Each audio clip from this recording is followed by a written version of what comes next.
I'm starting my sphere study. This is going to be a black and white study. It's called a Grisaille, but it's just a study in black and white to study the form or the values in an object. And so what I'm doing now is I'm just toning my canvas. So a lot of times I use burnt sienna to lay a tone down. This is just so that I'm not working on a stark white background, and it gives me a value to work with. So I'll grab a rag and wipe out most of it to just give myself a warm background to work on. So my surface is a canvas paper. You can buy a stack of canvas paper from Hobby Lobby for pretty cheap. So I'm gonna start by what I usually would do. Like if I was working on white, I could use this burnt sienna to lay in my plumb lines, where I would decide these two marks were me deciding where the sphere would be, and I would use that measurement as my anchor point for size wise to see where I want it placed within this plane. So I would have done this and I'd mark that. So that is about,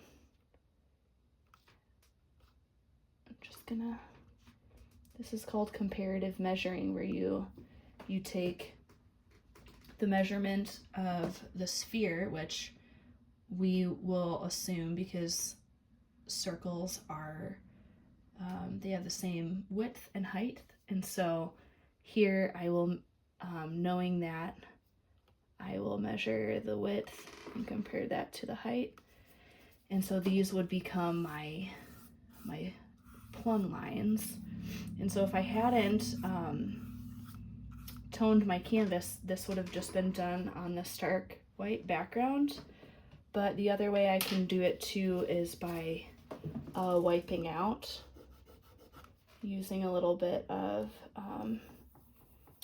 thinner. I can wipe out those lines as well if I wanted to, but I guess for now it might be easier for me just to keep what I had there. So these are, I'm just gonna, my lines got a little thick there, so I'm just gonna make sure those are right. And then these are plumb lines. These are the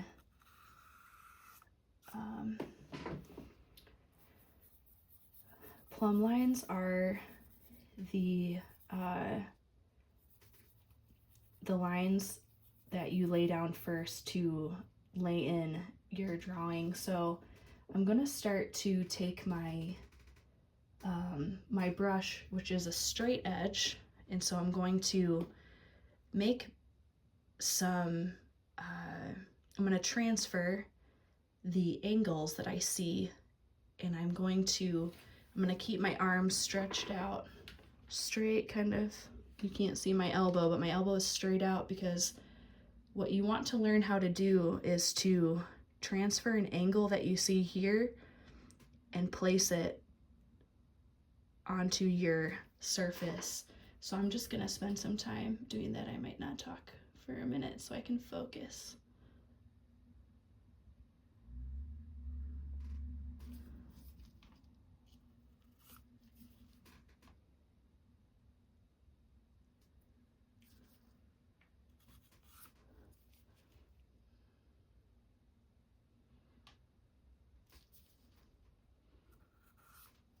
And I'm not laying in angled lines. All of my lines at this beginning should be straight.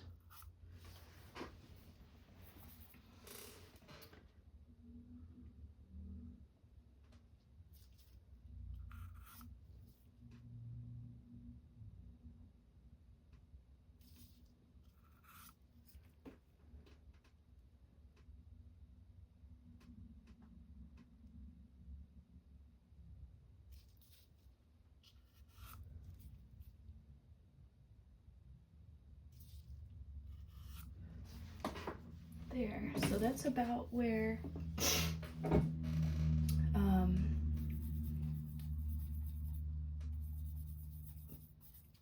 the major shape of the sphere is going to be. And so now I want to determine the size of the shape of the shadow.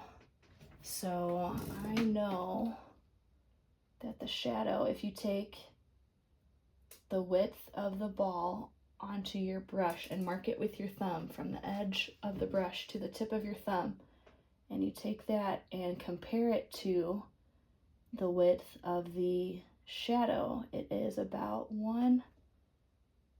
it's just a little under 1.5. So then I can take this size and go 1, place it where it would be about there, 1, mark it, 1, about 1.5. So then I can take this and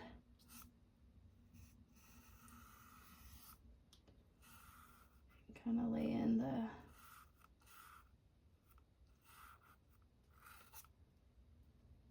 shape of the shadow and get the angle of that curve, which all of my lines should be straight right now.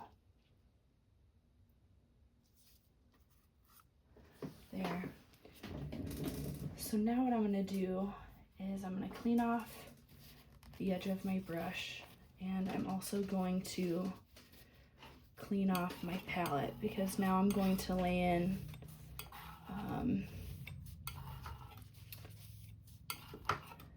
the tone of the sphere.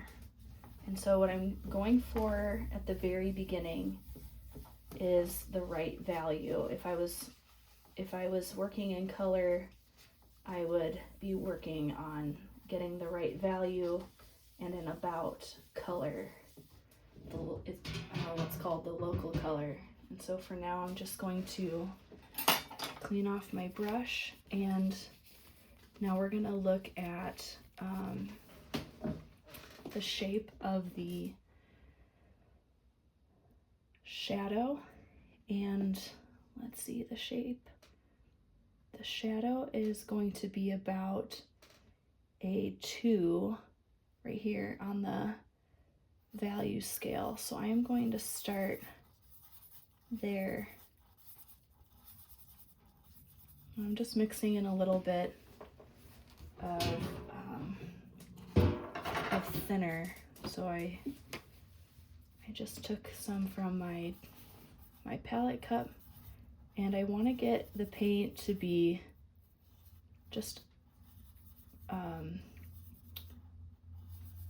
thinner than, I mean, what I had in my tubes was about the consistency of melted butter. And so I'm just going to lay in the shape of the shadow here.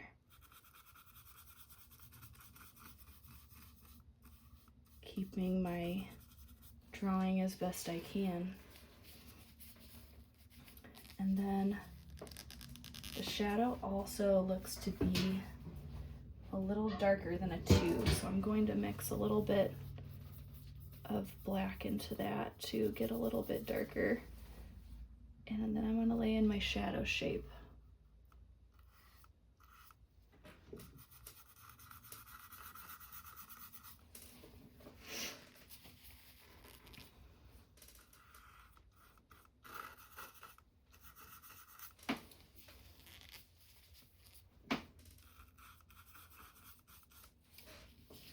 And then for the light side, I know I have white out, but remember, this shape is not perfectly white. The lightest light on the light shape is going to be the highlight, which will be right in here. But for now, I am going to reserve that, and I am going to just put in the about color, which is going to be about a value, let's see, 8. So let's see, oops. And if you ever make a mistake on your palette like that, like I just did, take the time to clean it up, because you don't want to make a bigger mess later on. So what did I say, an 8? Oh, that's still way too dark, so I'm going to lighten that up a little more. Here, I need to clip this on so it doesn't keep moving on me. There we go, that's better. Okay, so a value 8. It's still a little light, so I'm gonna mix a little bit more. That's about right. So we're just going for an about color here, and I'm just going to scrub this in, paying mind to my drawing. And actually, something I should have done before is I'm going to clean up a little bit of that. So you can just wipe it out with a rag. I just cut up extra or old t-shirts, and I cut them down to size. So now we're going to be looking at the we got our block-in in, and the block-in is the we did our plumb lines, and we blocked in the shadow with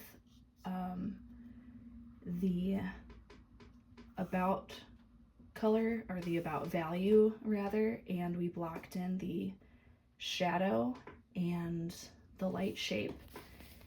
And so now you can see that I've left the background as it is, and in the picture it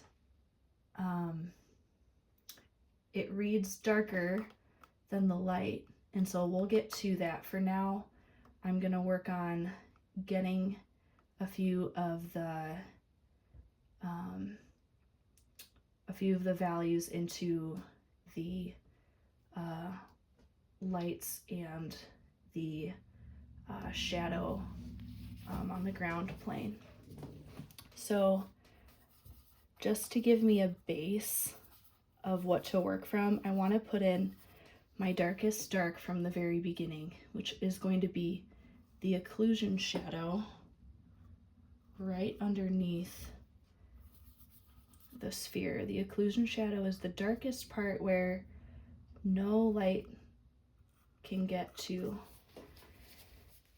And then I also want to put in my lightest light.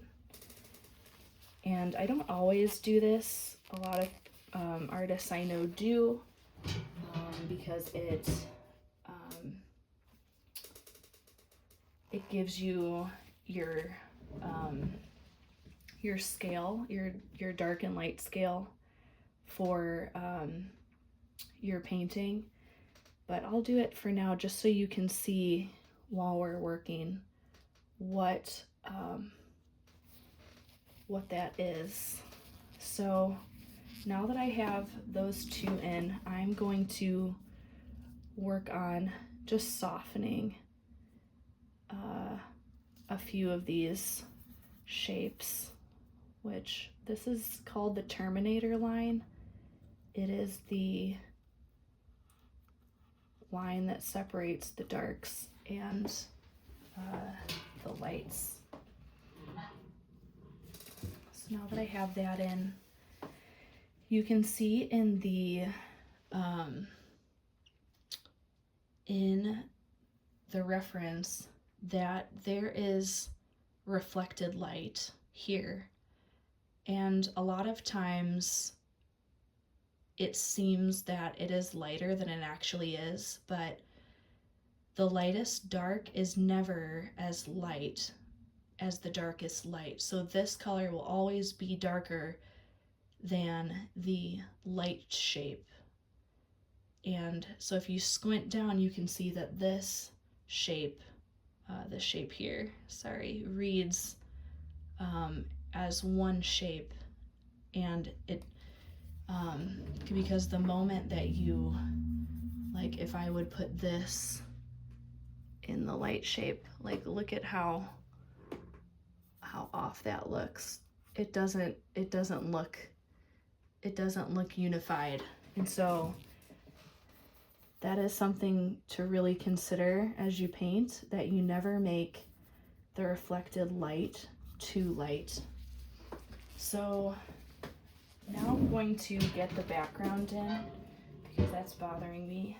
And so I'm going to just grab a larger brush and I'm going to consider what the value is going to be. It's going to be a mid-tone. And so I'm just going to get, oops, that's all right, it'll gray off once I get some of this on here. So nope, that is way too dark. So I need to lighten this up. I'm looking for a mid-tone, and it's going to be warmer because I have some of that burnt sienna in there, but that is okay. So if you can see in the reference, there's a gradation from the right to the left, because the light is coming from the right and it falls across the form toward the left, and so it'll get darker as you move away from the light. And so that's something to always consider in the landscape, in a still life, that is always going to be the case. So let's see how that reads. I'm getting a little glare, so I still need some light. And I know I just contaminated my white pile, but that is okay.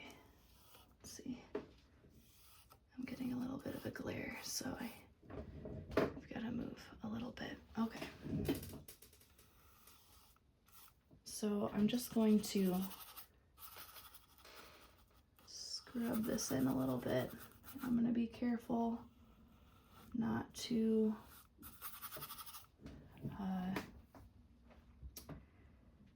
mess up my drawing. So over here it's going to be lighter, so I want to show that.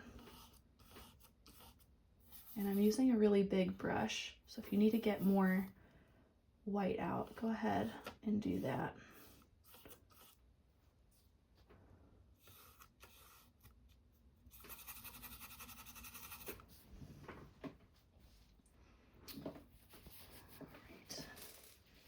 And as you clean your brush, you'll take your paper towel or your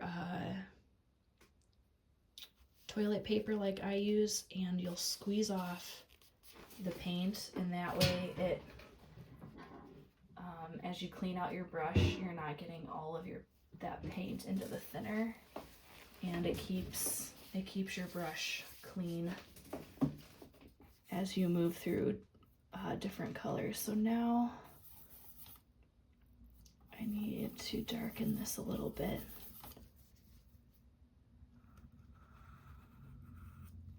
And I'm just gonna move around.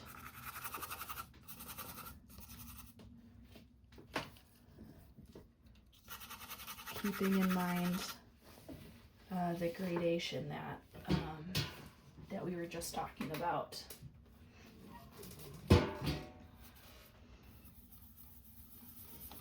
Some more light back here.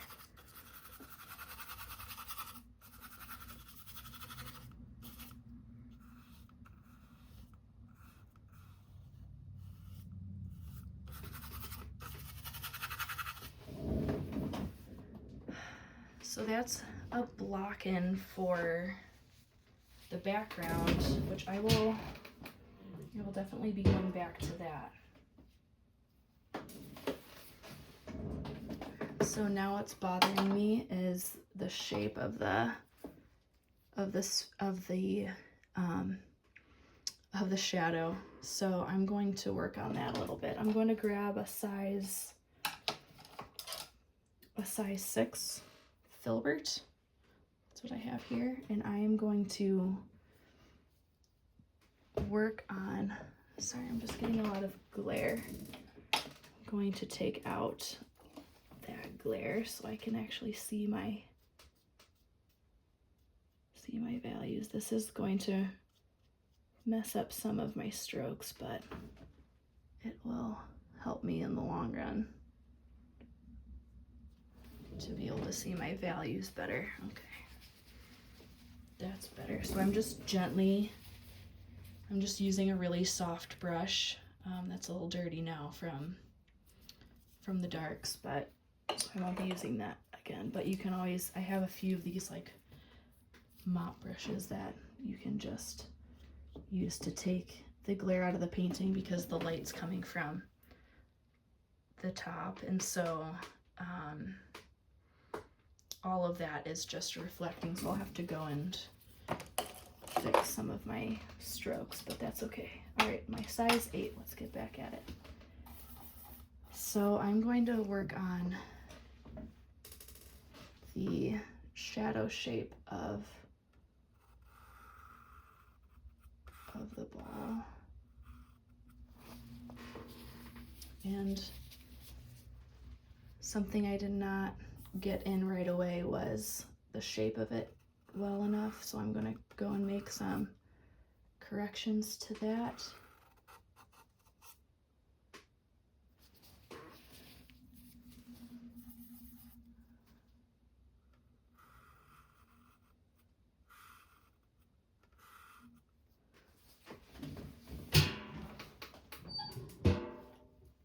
Sorry for the noise of my garbage can.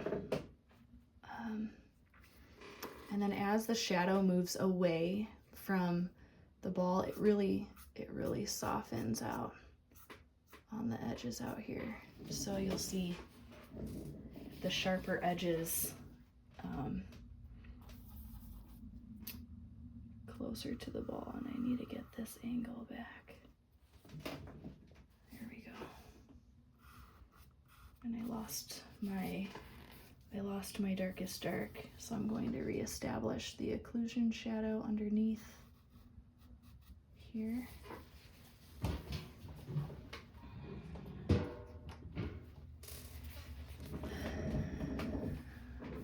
And a good thing to do often is to step back, because it's easy to be really up close to your painting, and to get some perspective, standing up and stepping back is a really good thing to do.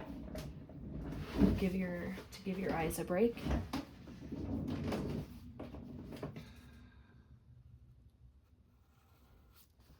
Just gonna soften that edge a little bit there. Edges are a whole other animal to deal with in your painting. And oh, I need to get a new glove on because I just worked through that one.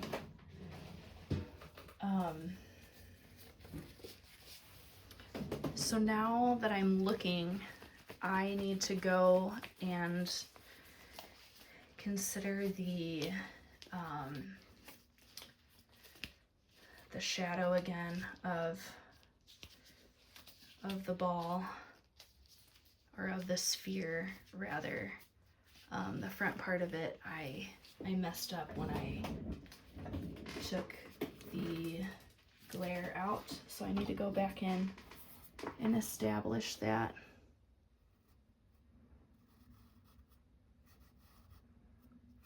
There. Then I'm going to go into the darks.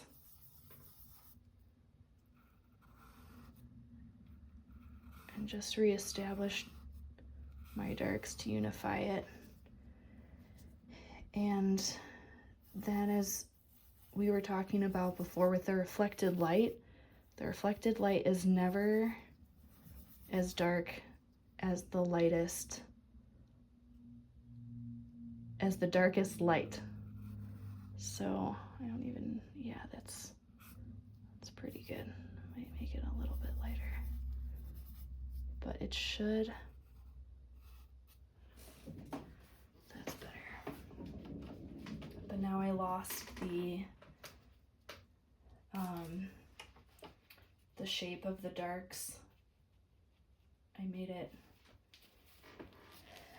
it go into the lights, which I'm now going to start working on. I know I lost that, so I'm gonna reestablish the light shape.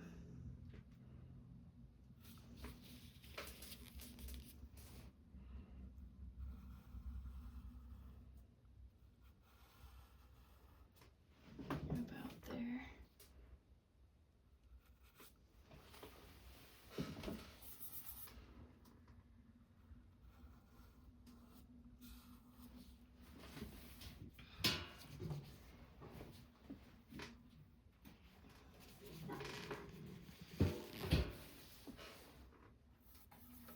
And then you'll see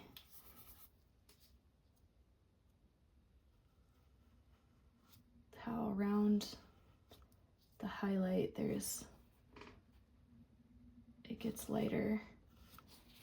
And so I know I took out the lightest light, but I'm kind of making a spot for it. I need to put out some more white on my palette. So I'll clean up my palette here, and you can see how I do that.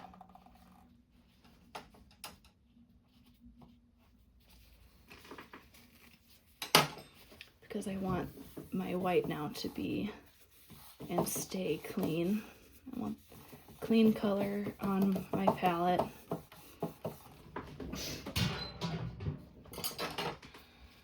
So I've got my number 8 brush, and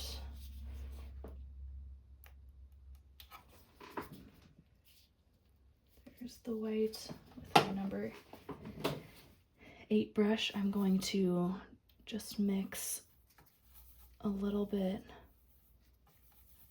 of white to make about a 9 value, so I'm not quite all the way at 10. And I'm just gonna place it just around and soften the edge a little bit where the highlight is gonna go. And then what I'll do is I'll grab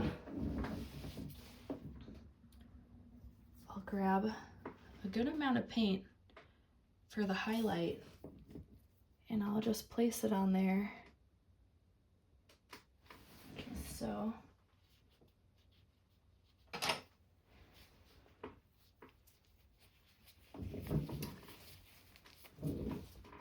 I don't think there's ever a time where I don't ever go back and modify a brush stroke. Let's see. Just gonna soften this a little bit. And then now in the background, I'm going to try to get out some of that glare again, because I'm still seeing a lot.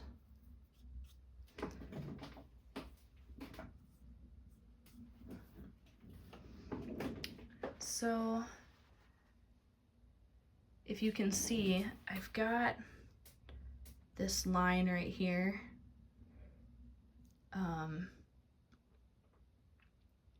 That's going kind of towards the back of the light shape, and that shouldn't be there. My light shape should go all the way.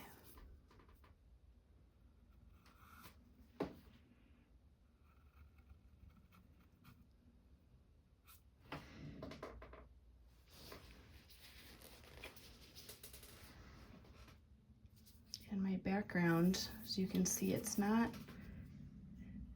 quite going all the way to the edge, so I'm just going to correct that as well. Maybe even make that a little bit, what does it need? It needs to be a little bit darker, not lighter. And sometimes you can just put a test stroke down to see where your values are at. And do you see how in making that darker, it makes the light side jump out farther. So that is an illusion that you can use to just make your lights jump out farther, is make the background just a little bit darker there. So this is how I would paint a sphere. You start with your